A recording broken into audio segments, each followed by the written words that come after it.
No Man's Sky Synthesis Update is out on PC Experimental, expected elsewhere anytime now, and it is absolutely huge. Patch 2.2 has almost 300 patch notes, with massive changes that we've been asking for quite some time, like multiple multitools, salvaging ships, extra storage, more customization, hugely improved base building with new pieces, new tech, and just so much more.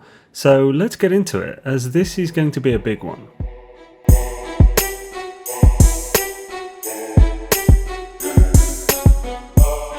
So let's start with ship salvage.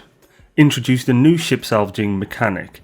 Visit the ship salvage module at a space station to perform a number of ship operations, including salvaging a ship for scrap.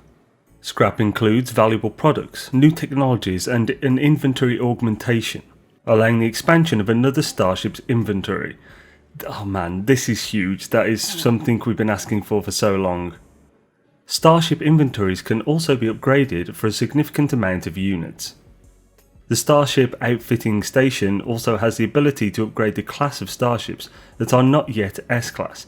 This upgrade requires a significant amount of nanites. Next is terrain editing. Significantly optimize the terrain manipulator for smoother planetary editing. Improve the visual effects when editing terrain with the terrain manipulator. Added a flattening mode to the terrain manipulator to allow quick and easy flattening of a large area. Finally, holy crapness, that is awesome. Added a restore mode to the terrain manipulator, allowing edits to be undone and the terrain restored to its previous state. Yes! Oh, I'm just getting images of Minecraft now. There's that one add-on that you could do, and you could even restore to seed. Anyway, let's continue. Edits made using the terrain manipulator within the bounds of a base are now protected in the same way as edits made by base parts, preventing them from being removed by further editing outside the base. Another awesome one. Finally I can build my back cave, damn it. It's been so long since I tried that and I had to rebuild it 3 times and then gave up. Fixed a number of issues where protected base part edits were being used up by things that did not need protection, causing bases to run out of available terrain edits too early. Fixed a range of issues that made using the terrain manipulator difficult in VR. Then onto Multitools. Added the ability for players to own more than one multitool. When purchasing a new multitool, there are now options to trade in or to outright purchase the tool. Hells yes. Purchase multitools would be added to the quick menu for easy swapping. They didn't even add a multitool rack, you can just carry multiple. Now onto VR and non-VR parity. Photo mode is now available in VR. Creatures may now be ridden in VR. First-person cameras for the exocraft are now available in non-VR. Another widely asked for feature there. Now for the personal refiner. Added new technology, the personal refiner. This technology allows for elements to be refined directly within the exosuit without having to place a portable refiner on a planetary surface. That's just super useful, it's really convenient, excellent. Added the ability to save a range of custom outfits in the customizer, allowing for quick changes between a range of appearances. Another small but fantastic change. Improved the space map to bring greater clarity as to the position of other ships and planets. Awesome. Improved the compass while piloting in space, so it no longer displays objects in the centre of the compass if they are behind the ship. That annoys me every single time, so I'm super glad that's fixed. Or just improved, you know. Now for a massive list of base building stuff, which I'm super excited about as well. Significantly optimised freighter base building to increase the complexity limit, allowing more parts to be placed. Optimised a number of standard base building parts, allowing more objects to be placed within the complexity limit. Improved the accuracy of suggested snap points when placing base parts. Improved the clarity and contrast of the base building part preview holograms. Faded out the holograms of suggested snapping locations when placing base parts. That's a big deal. Added a range of new triangular basic building parts, opening a wide range of building possibilities. Yes, triangles, hells yeah. Added an automatic harvester interaction to the biodome, allowing all plants to be collected at once. That is sweet. Fixed a rare issue that could cause freighter bases to be reset to the default layout when summoning a freighter in a system that had already had other freighters. Fixed an issue that caused powered doors not to work even when powered. Fixed an issue that caused decals to be invisible when viewed as a preview hologram. Fixed an issue that limited some parts to snap rotation, preventing them from being smoothly rotated. Fixed an issue where snapping audio would play repeatedly when placing base parts. Fixed an issue on PC that caused the tip for how to scale rotate parts to be wrong. Fixed an issue that could occasionally prevent any objects being placed in a freighter base. Fixed an issue affecting pre-beyond saves that could cause their storage containers to stop working.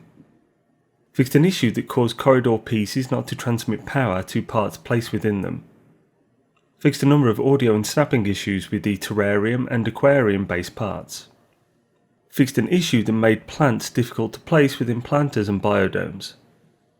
Improved the snapping of the fleet command rooms. Fixed an issue that caused specialist terminals, overseer, scientist, etc. from snapping correctly. Fixed an issue that caused a light table to be hard to position inside a base. Fixed an issue where predators would attack players using the build camera. Awesome. It's happened a lot to me. Reduced the cost of building biofuel generators and solar panels. It's more the fuel, but okay. Reduced the cost of several base parts, including the base computer, underwater rooms, short-range teleporters, core rooms and basic pieces. Moved the short-range teleporter and its cabling to be appropriate technology groups in the build menu. Fixed an issue that caused missing geometry when building foundations for cuboid rooms. Fixed an issue that caused the roof hatch to be missing when building a ladder in a cuboid room. Fixed an issue that prevented cuboid roof pieces from snapping correctly to cuboid rooms. Added a plug socket to the standing lights, allowing them to be powered. Fixed an issue that caused missing or bad icons to display in the mineral and gas extractor UIs. Improved the camera when interacting with the supply depot. Fixed a collision issue with the gold blob statue. Removed shuttered doors from the construction research unit as these parts are no longer functional. Interesting. Removed the large power doors from the construction research unit as these were not intended to exist as a placeable object. Oh. Coloured lights now have specific individual names so they are more clearly identifiable. And is white now actually white, not blue? Fixed a number of VR only issues with using the advanced rotational tools for base parts. Fixed an issue that allowed players to delete a fleet command room that they were inside, plunging them into deep space. Ooh, I'm glad that never happened to me. Fixed an issue that could cause bases to appear slightly tilted when constructed on moons. And that's short. Now I'm only kidding, there's over 200 more. Inventory and UI refinements. Items can now be picked up and dropped onto a piece of technology to repair or install it. When moving items around the inventory, dropping an item onto another item will now cause them to swap positions. Excellent. It's a nice... it's one of those little things that will just make things easier massively, like as a constant thing. When charging a piece of technology, it is now possible to adjust the size of the stack being used. Excellent. When transferring items to other players, it is now possible to adjust the size of the stack being sent. Excellent. Hazard protection upgrades that are not relevant to the current environment are now hidden from the quick recharge menu. Ooh, nice touch. Increase the amount of available storage in a storage container from 5 to 20 slots. Hells yes. I like that. That is good. Storage containers should be able to hold a crap ton. Allowed storage containers to be given custom names. The Galactic Trade Terminal interaction now opens directly to the shop interface. Improve the clarity of the positive and negative percentages on the shop interface. Shop amounts now wrap, so that selecting an amount smaller than 1 will wrap around to the max stack size. Oh, that is helpful. Hells yeah. So just a single click now to buy the maximum amount. Just single click to the left. Hells yeah. On PC, enabled the adjustment of shop amounts with keys. Ooh, nice. Fixed an issue that caused shop items to reorder themselves unexpectedly while buying and selling. The exosuit backpack displayed in the UI now matches the player's chosen backpack customizations. Oh, nice touch. Increase the speed at which dialogue text prints out if players choose to skip the dialogue. Unified many of the background colours to product icons so that colours correspond to the broad function or purpose of the product. Fixed an issue that could cause players to accidentally change sub-inventory if interaction buttons were mapped to the same key as an inventory toggle, for example cycling to another inventory when attempting to analyse a geode. That's good because that happened often. Repeated interactions with Traveller iteration areas now use a short form of the conversation to make batch hand-ins faster. The stat bars displayed when viewing a starship have been tweaked so that they better reflect the true status of the ship's base stats and upgrades. Ooh. The pop-up for weapons installed on the starship now show the peak potential damage for that weapon, accounting for all installed upgrades. So does that mean a fixed damage potential? Ooh, finally. The Space Station Cartographer has been changed to use the full trade interface, allowing players to buy as many charts as they like, as well as choosing specific charts. Oh, that is excellent. Hells yeah. When collecting items, they will now be added to any pre-existing stacks if those stacks are in the cargo inventory. Fixed an issue that prevented some gathered resources from being stored in the cargo inventory, causing the inventory to be reported as full when it was not. Fixed an issue that caused items to be lost when transferring partial stacks to an inventory with a different stack limit. Fixed an issue that could close the refine UI when changing stack sizes. Fixed an issue that prevented the correct currency from displaying in the top left when using various research unlock UIs such as the Construction Research Unit. Improved the display of the currency received alerts. Improved the information in the analysis visor when looking at other players' ships. Fixed an issue that prevented the correct analysis visor information from displaying when used on the space station or space anomaly. When collecting rewards from an expedition, the inventory full message now makes it more clear which inventory is full. Increase the padding between the start and end of a sentence when text wraps around. The catalogue now uses the full pop-up detail, showing the stats and requirements of products and technologies. Now for performance and visuals. Fixed an issue that caused the planetary cloud layer to intersect with asteroids and freighters. A large number of stutters and hitches on the starfield and warp tunnel loads have now been smoothed out. In PSVR and base PS4s, removed incorrect water reflection effects. Fixed an issue that could cause significant visual jitteriness on PS4. Introduced a significant shadow rendering optimization. Fixed an issue that caused a significant performance problem when viewing shop pages. Improved performance while building freighter bases. Improved the display of textures when low on graphics memory. Introduced a number of shader, terrain and water rendering optimizations. Improved the appearance of asteroids. Ooh. Introduced a number of minor optimizations to terrain generation. Fixed a number of LODing issues with trees and grass, improving the visuals on some specific lush planets. Fixed an issue that caused particles to flicker when directly in front of the camera.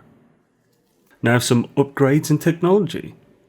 Grenade-style weapons now require the multitool to be unholstered before firing, reducing the chance of accidental detonation while navigating the UI. Okay, so that basically makes it usable on permadeath. Potentially. Maybe. Don't quote me, or hold me to that. Improve the combat performance of the Starship phase beam. Improve the combat performance of the Starship rockets. Improve the performance of the infraknife accelerator. Increase the base speed of the pulse drive for faster interplanetary travel. Added new pulse drive upgrades that improve the fuel efficiency and speed of the pulse drive. Ooh. When on a frigate, the jetpack now recharges faster. Oh, nice. Added new technologies that improve the recharge rate and duration of sprint. Added jetpack upgrade that allows a jetpack to recharge while the player is falling. Yes, nice. Okay, that's really good. That's going to save a lot of lives. Added an emergency warp upgrade that can be accessed from the quick menu. This technology allows for an instantaneous escape from space combat, at the cost of breaking the technology and warping you to an unknown destination. Oh, that is cool. Oh, I'm going to be doing that all the time. That's freaking badass. I want to go to unknown destinations. And then, of course, go straight back to the UAS, because UAS is awesome. Check it out, guys. Increase the size of the freighter technology inventory. Ooh, that means new stuff. Added a new freighter technology, the matter beam. This allows items to be sent to and from the freighter anywhere in the system. Ooh, nice. Freighters no longer have unlimited access to all star classes and must have their hyperdrives upgraded in the same manner as starships. New freighter hyperdrive technologies are available to research on the bridge. Ooh, snazzy. The torch is now turned on automatically when entering a dark area. Well, that's just convenient. Fixed an issue where the upgrade for the infraknife accelerator had the same name as the upgrade for the photon cannon. And now on to general quality of life and polish, which is by no means the last section. There are many more sections and many more notes, my dudes. My god, this is massive and awesome.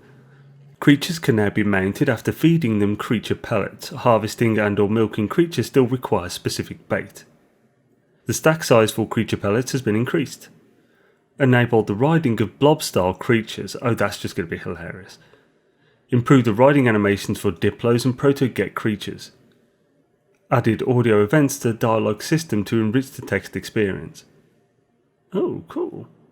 Allowed players to permanently accumulate teleport destinations outside of their home, i.e. furthest progress, galaxy.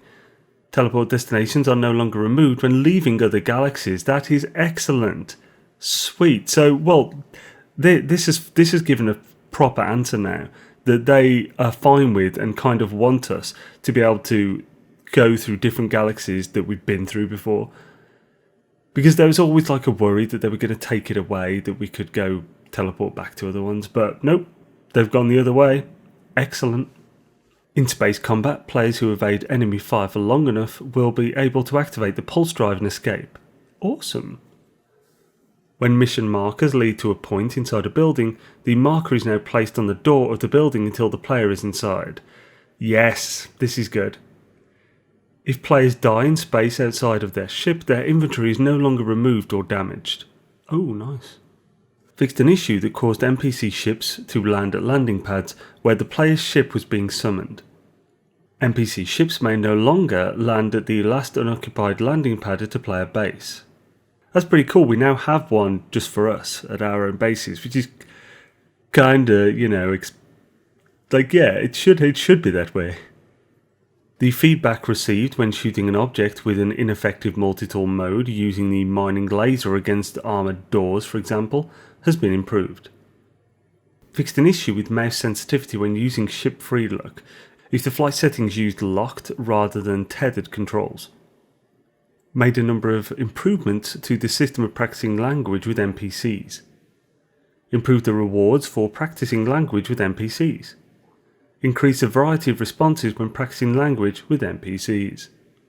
Improved the turning animations of flying lizards. It's very specific. Improved the dialogue of the Guild Envoy NPCs. The tutorial for learning antimatter has been streamlined. The sell price of cooking products has been increased. Ooh, excellent. The nanite rewards from Iteration Cronus have been increased. Sweet. I guarantee this is now a viable, without even seeing it, this is now a viable nanite gaining method, because it kind of was before. It was just really grindy. Well, it definitely was before. Previously you could have made like 16k an hour. So yeah, this is going to be good. Don't worry, guys coming. The effects of eating cooked products are now slightly more diverse. Yes! That is cool. Hells yeah. Reduce the repair cost of crashed freighter containers. Reduce the repair costs of various items of debris found on planet surfaces. Sped up a number of often used interactions with technology merchants and ships traders. When starting a new game, the personal force field is in the list of pre-known technologies. The colour of the mineral deposit and buried technology icons on the analysis visor have been tweaked slightly, so that they stand out from other planetary landmarks. The fuel cost to charge a biofuel reactor has been reduced. Hells yeah, finally! I was talking about it earlier and it was already in here just like 150 notes later. The cost to charge a hollow terminus while searching for Artemis has been reduced. The cost to activate portal glyphs has been reduced. When starting a new game, players will begin with 2 cargo slots available. The cost of upgrading the first few cargo slots has been reduced. Improve the icons for a planetary chart so it is more clear which chart leads to which destination. That's quite helpful. Improve the icons and descriptions for procedural upgrade modules. Good, because they were very janky. It was just reused icons. That's pretty sweet. Hints about geodes are now only displayed in the appropriate environment for that geode. Reduce the health of metal fingers.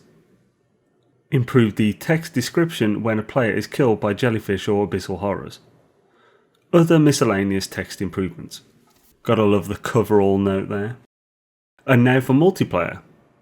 Fixed a number of issues that could cause players in multiplayer to desync.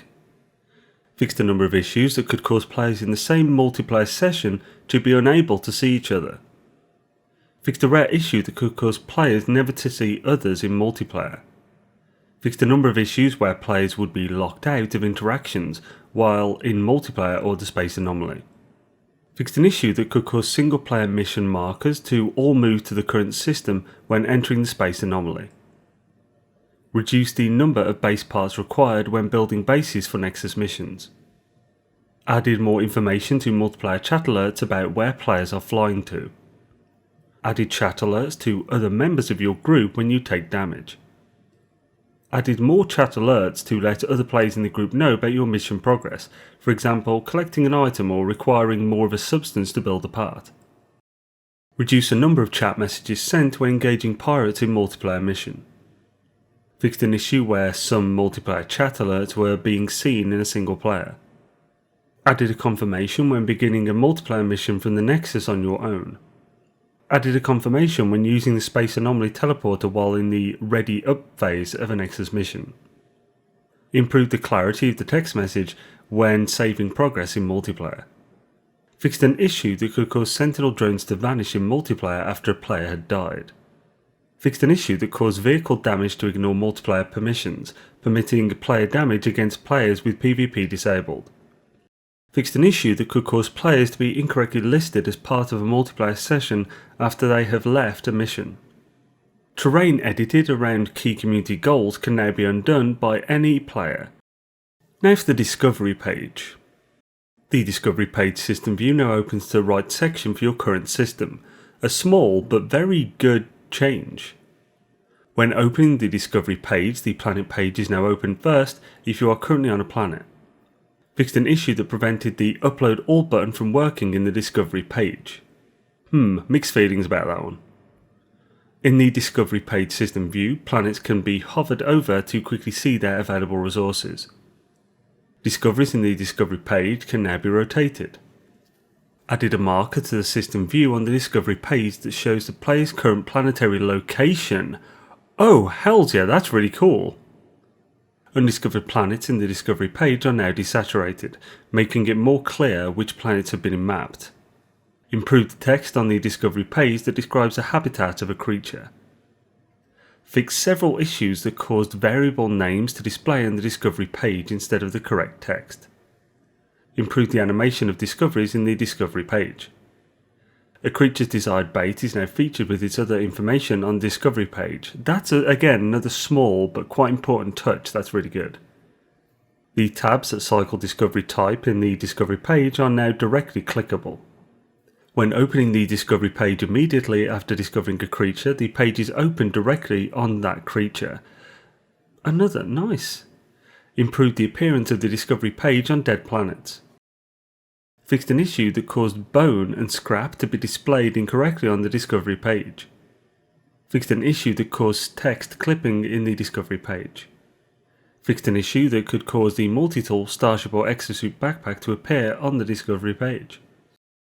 Fixed an issue that caused untranslated text to appear on the discovery menu pop-ups. Fixed an issue that caused fish to be described as if they were land creatures when reading their full descriptions on the discovery page. Fixed a number of scaling issues when viewing creatures in the discovery page. Fixed an issue that caused the discovery progress gauge to display incorrectly in non-standard resolutions. Fixed an issue that caused flying creatures to be listed as ground-based in their discovery hint. Fixed an issue that could occasionally cause flying creatures to be described as ground-based in their full descriptions. Due to the insane size of this update, I've decided to split this up into 2 videos. There are a further 100 or more bug fixes left in this update to what I've already covered, so those will be released in part 2 of this video later tonight. Wow, this update is just unreal. It is absolutely huge. This is going to bring so many people back to No Man's Sky and make the players that stuck with it even happier. Keep an eye out for No Man's Sky synthesis related content on Xaine's World, as I'll be looking closer into the update to get a real grip on how the changes have affected everything. Discord, Patreon, website with full notes etc. all linked in the pinned comment. Have an excellent night, folks.